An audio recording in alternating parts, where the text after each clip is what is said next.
بسم الله الرحمن الرحيم. نحمدك يا من شرح صدورنا ونور قلوبنا، وصلى الله تعالى عليه وسلم. أما بعد، فأعوذ بالله من الشيطان الرجيم. بسم الله الرحمن الرحيم. كل نفس ذائقة الموت، وقال النبي صلى الله تعالى عليه وسلم: الدنيا مزرعة الآخرة. صدق الله العظيم. آدمی کا جسم کیا ہے جس پہ شیدا ہے جہاں، ایک مٹی کی عمارت، ایک مٹی کا مکان، خون سے گاڑا بنا اینٹ اس میں ہڈیاں، چند سانسوں پر کھڑا ہے یہ خیالوں کا مکان۔ موت کی پرزور آندھی اس سے جب ٹکرائے گی، یہ عمارت ٹوٹ کر خاک میں مل جائے گی۔ میرے بزرگوں،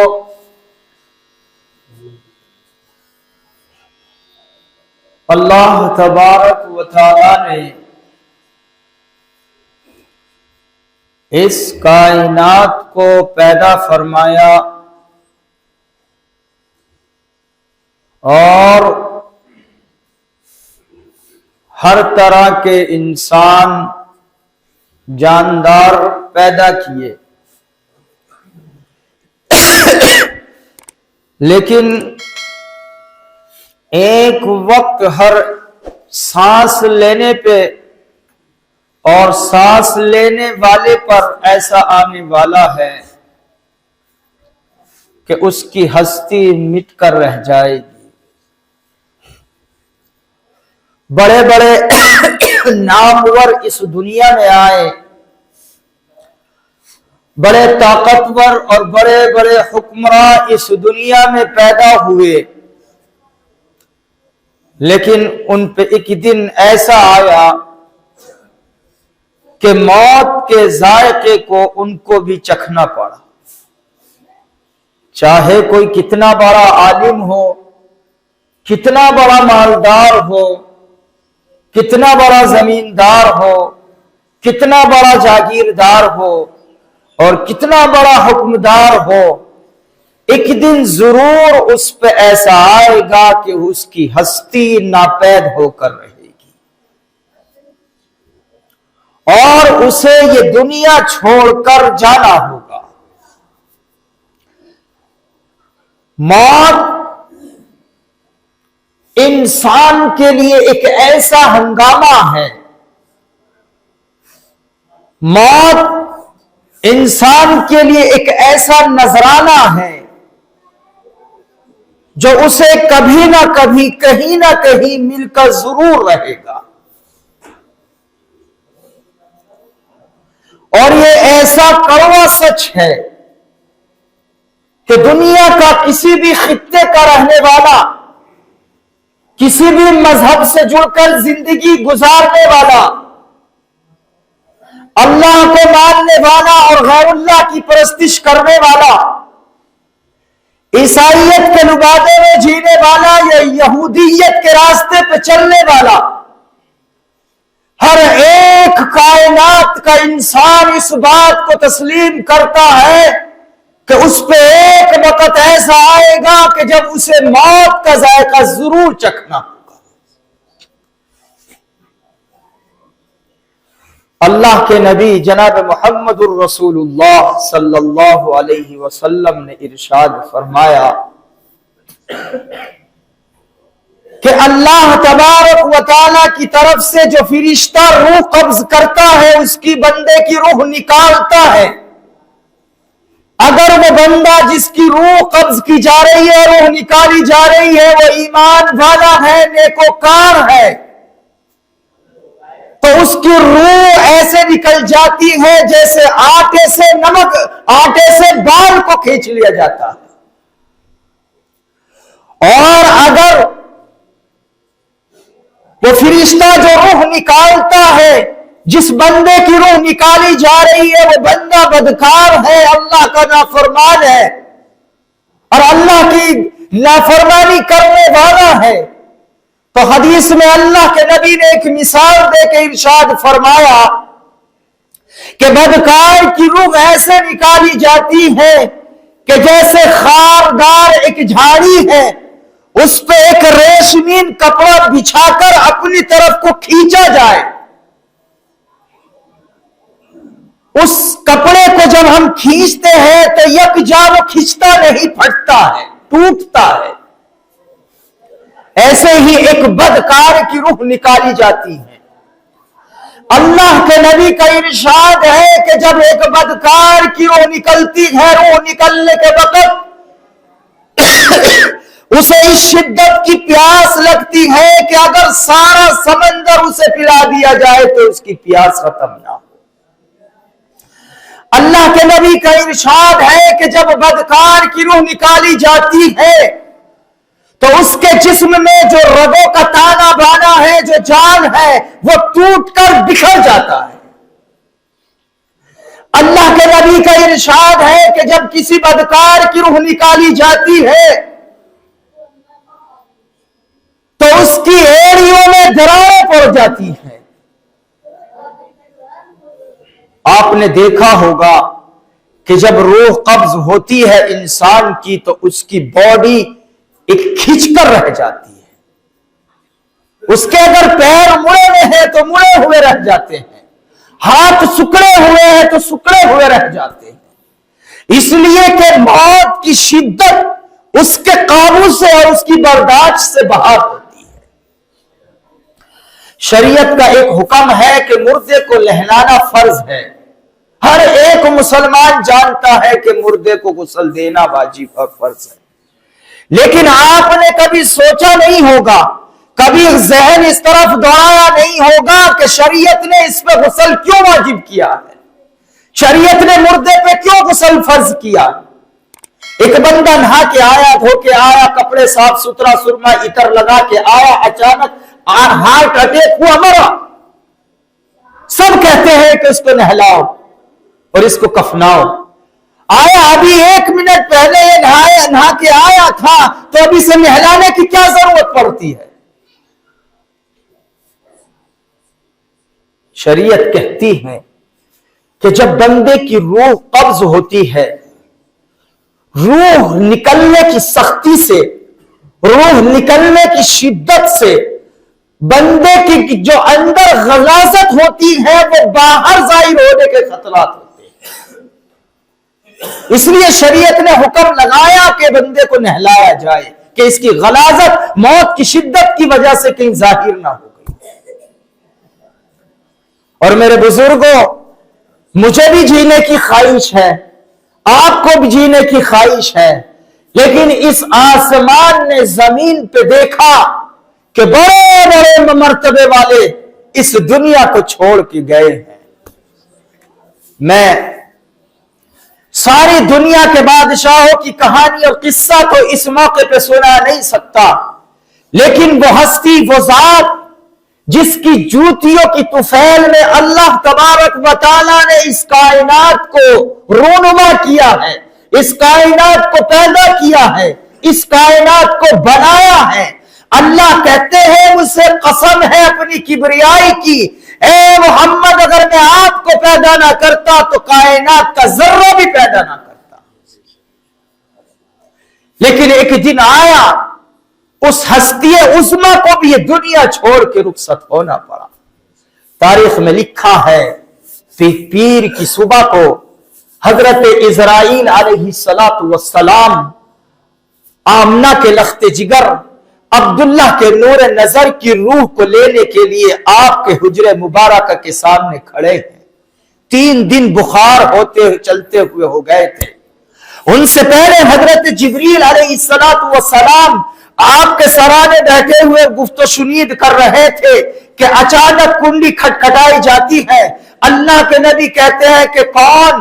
حضرت اسرائیل کہتے ہیں اے اللہ کے نبی میں وہ ہوں کہ جس نے آج تک بادشاہوں کی بھی کنڈی نہیں کھٹکھٹائی. اللہ کے نبی سمجھ گئے کہ اسرائیل آیا ہے. حضرت جبریل سے فرمایا اے جبریل اسرائیل کو کہو اندر تشریف لے آئے. چنانچہ اسرائیل علیہ السلام آپ صلی اللہ علیہ وسلم کے حجرہ مبارکہ کے اندر تشریف لائے اور آ کے سلام کیا. سلام کرنے کے بعد اللہ کے نبی نے فرمایا اے اسرائیل کیوں آئے ہو؟ حضرت اسرائیل نے پل کے آنکھیں جھکا کے کہا کہ اے اللہ کے نبی مجھے اللہ نے آپ کو سلام اور پیام بھیجا ہے. پیام یہ ہے کہ آپ اگر اللہ کے پاس چلنا چاہیں تو چل سکتے ہیں اور اگر یہی رکنا چاہیں تو میں آپ کو چھوڑ کے چلا جاؤں گا. حضرت جبریل علیہ السلام سے اللہ کے نبی نے اسی دم مشورہ کیا اے جبریل تیری کیا رائے ہے؟ مجھے اللہ اپنے پاس بلانا چاہتا ہے، تیرا کیا مشورہ ہے؟ حضرت جبریل علیہ السلام نے ارشاد فرمایا اے اللہ کے نبی اللہ آپ کی ملاقات کا مشتاق ہے. کہنے کا مقصد یہ تھا کہ تشریف لے چلیے. حضرت اسرائیل علیہ السلام کو اجازت ملتی ہے. حضرت جبریل علیہ السلام وہاں چھوڑ کے چلے جاتے ہیں. اللہ کے نبی جناب محمد الرسول اللہ صلی اللہ علیہ وسلم کی شہادت کی انگلی پکڑ کے موت کا فرشتہ روح نکالنا شروع کرتا ہے. جب روح نکالنے کا آغاز ہوتا ہے تو اس شہادت کی انگلی سے ہوتا ہے. جب شہادت کی انگلی سے روح نکلنا شروع ہوئی تو اللہ کے نبی کی پیشانی پہ پسینہ آ گیا، بدن پہ کپ کپی تاری ہو گئی، آپ کی بھویں کھڑی ہو گئی اور کہنے لگے اے اسرائیل یہ موت کی سختی مجھ پہ مت اڑال، مجھے تکلیف ہوتی ہے. اللہ اکبر. وہ نبی جو سید الملائکہ اور سید الرسل کہلایا، وہ نبی جس کی جوتیوں کے طفیل اللہ تبارک و تعالیٰ نے یہ آسمان و زمین پیدا کیا، یہ عالم پیدا کیا، جبریل کو پیدا کیا، اسرافیل کو پیدا کیا، اس پوری کائنات کے نظام کو پیدا کیا، لیکن موت کی سختی اس پہ بھی ہو رہی ہے. حضرت اسرائیل نے فرمایا اے اللہ کے نبی کیا واقعی آپ کو تکلیف ہو رہی ہے؟ اللہ کے نبی جناب محمد الرسول اللہ صلی اللہ علیہ وسلم نے ارشاد فرمایا اے اسرائیل ہاں موت کی سختی مجھے محسوس ہو رہی ہے. اسرائیل کہتے ہیں اے اللہ کے نبی موت کی سختی کے 100 نقطے ہیں، میں ان 100 نقطوں میں سے آپ کو صرف ایک نقطہ دے رہا ہوں. ایک نقطے کے برابر آپ پہ تکلیف دی جا رہی ہے، لیکن آپ کی امت کا ایک ایک فرد ان 100 نقطوں کو ضرور محسوس کرے گا، ان 100 نقطوں کو ضرور حاصل کرے گا. ان 100 نقطوں کی تکلیفیں آپ کی امت کے ہر فرد کو دیے جائیں. اللہ اکبر اللہ اکبر. ہم سب کا آقا، ہم سب کا مولا، ہم سب کا غمخوار قربان جائیے اس کے ایثار پر، قربان جائیے اس کی محبت پر. میرا نبی یہ کہتا ہے اے اسرائیل کیا تو موت کے 100 نقطے میری امت کے ہر فرد پہ استعمال کرے گا؟ اللہ اللہ مجھ پہ ایک نقطہ استعمال کر رہا ہے. میں سید الملائکہ ہوں، میں سید الرسل ہوں، میں سید الانبیاء ہوں. جب ایک نقطے کی وجہ سے میری زبان لڑکھڑا رہی ہے، میرا جسم کپ کپا رہا ہے، اے اللہ میری امت کا ہر فرد وہ 100 نقطے برداشت کیسے کرے گا؟ اے اسرائیل آج عبداللہ کا لخت جگر، آمنہ کا نور نظر، اے اسرائیل تجھے یہ حکم دیتا ہے کہ قیامت تک جو تکلیفیں میری امت کو تو دے گا، آج میں محمد اپنی جان تیرے حوالے کرتا ہوں. سارے امت کی تکلیفیں آج مجھے عطا کر، لیکن میری امت کے کسی فرد کو موت کی سختی اور موت کے یہ 100 نقطے عطا مت کر. اللہ اے میرے بزرگوں، آج ہم اپنے اس نبی کو اپنی شادیوں میں بھول جاتے ہیں، اپنی خوشیوں کی پارٹی میں بھول جاتے ہیں، اپنے گھروں میں بھول جاتے ہیں، اپنے بچوں میں بھول جاتے ہیں، اپنی مسجدوں میں بھول جاتے ہیں، لیکن میرا نبی موت کے وقت بھی ہم کو نہیں بھولا پایا، اور یہ فرمایا کہ قیامت تک جتنی تکلیفیں تجھے میری امت کے افراد کو دینی ہے آج میرے اوپر دے۔ تو میں یہ عرض کر رہا تھا کہ وہ جس کے صدقے میں سارا آسمان، ساری زمینیں، یہ پرندے درندے چرندے پیدا کیے گئے، اس کو بھی موت کا ذائقہ چکھنا پڑا، تو تیری اور میری حیثیت کیا؟ یہ تو وہ انبیاء ہے، وہ سید الرسول ہے کہ جس کے سفیل میں اللہ تبارک و تعالی نے ذرات کو پیدا کیا، لیکن موت کا ذائقہ اس کو بھی چکھنا پڑا۔ ایک دنیاوی انسان کہ جس نے 250 سال جینے کی تمنا ظاہر کی تھی، 250 سال جینے کا ارادہ کیا تھا، امریکہ کا ایک ڈانسر جسے مائیکل جیکسن کہا جاتا ہے، تاریخ لکھنے والوں نے لکھا کہ ایک شو سے 25,000 ملین ڈالر کمایا کرتا تھا۔ اس نے دنیا کے ٹاپ 10 ڈاکٹروں کی ایک ٹیم تیار کی کہ وہ ہر وقت میرے ساتھ رہیں گے۔ آکسیجن جس کمرے میں سویا کرتا تھا وہ پورا کمرہ آکسیجن سے تیار تھا، اس کے یہاں ڈاکٹر موجود تھے، ہارٹ کی تکلیف ہوگی تو ہارٹ کا اسپیشلسٹ اس کے پاس موجود تھا، اگر کڈنی کی تکلیف ہوگی تو کڈنی کا ڈاکٹر اسپیشلسٹ اس کے پاس موجود تھا۔ غرض یہ کہ دنیا کے 10 ڈاکٹر ایسے تیار کیے کہ جو اس کا علاج کیا کرتے تھے۔ اس کا کہنا تھا کہ میں 250 سال کی زندگی چاہتا ہوں، اور وہ ایک دن میں 10,000 ملین ڈالر اپنے جسم پر، اپنی باڈی پر، اپنی سیکورٹی پر، اپنے علاج پر خرچ کیا کرتا تھا۔ چنانچہ اس کی تمنا یہ تھی کہ میں 250 سال اس دنیا میں زندہ رہوں۔